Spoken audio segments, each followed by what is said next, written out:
సాక్షాత్తు కలియుగ ప్రత్యక్ష దైవమైన శ్రీ వెంకటేశ్వర స్వామివారు తొలిపాదం వేసిన పరమ పావన దివ్యక్షేత్రమది. తిరుమల తిరుపతి దివ్యక్షేత్రం అండర్లో ఉన్న ఆ దేవస్థానం దాదాపు కొన్ని వందల సంవత్సరాల కిందట తిరుపతికైనా ముందు స్వామివారు ఈ కొండపై పాదం మోపారట. నాటి నుంచి ఈ దివ్యక్షేత్రం వెంకటేశ్వర స్వామి దివ్యక్షేత్రంగా విరాజిల్లుతుంది. తిరుమల తిరుపతి దివ్యక్షేత్రం ఆధ్వర్యంలో విరాజిల్లుతుంది. ఇంతకీ ఈ దివ్యక్షేత్రం ఎక్కడుంది అనుకుంటున్నారా? అనకాపల్లి జిల్లా నక్కపల్లి మండలం ఉపమాక దివ్యక్షేత్రం. కల్కి వెంకటేశ్వర స్వామిగా ఇక్కడ వెంకటేశ్వరుడు కొండపై పూజలు అందుకుంటున్నారు. ఇప్పటికీ ఆ కొండపైకి ఎక్కితే స్వామివారు వేసిన తొలి పాదం దీప్యమానంగా తేజస్సుతో వెలిగిపోతుంది.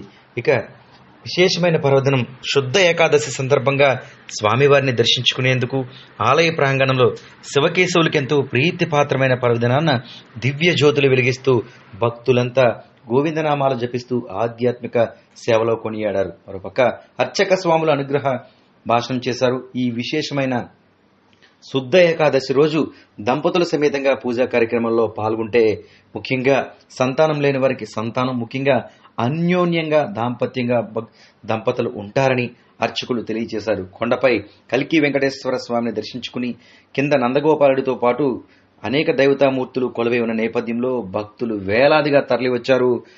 కలియుగ ప్రత్యక్ష దైవం కొలువైన ఉపమాక వెంకటేశ్వర స్వామి దివ్య క్షేత్రానికి నిజానికి రెండు కళ్ళు సరిపోవు అనే విధంగా చక్కని వాతావరణంలో కొండ ప్రాంతంలో స్వామివారి ఆలయం దేదీప్యమానంగా మనకి అనకాపల్లి జిల్లాలో దర్శనమిస్తుంది.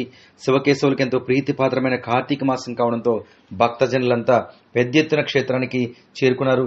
గోవింద నామాలు జపిస్తూ ఓ పక్క శివయ్యను, మరో పక్క శ్రీనివాసుని సైతం దర్శించుకుని వారి సేవలో కొనియాడుతున్నారు.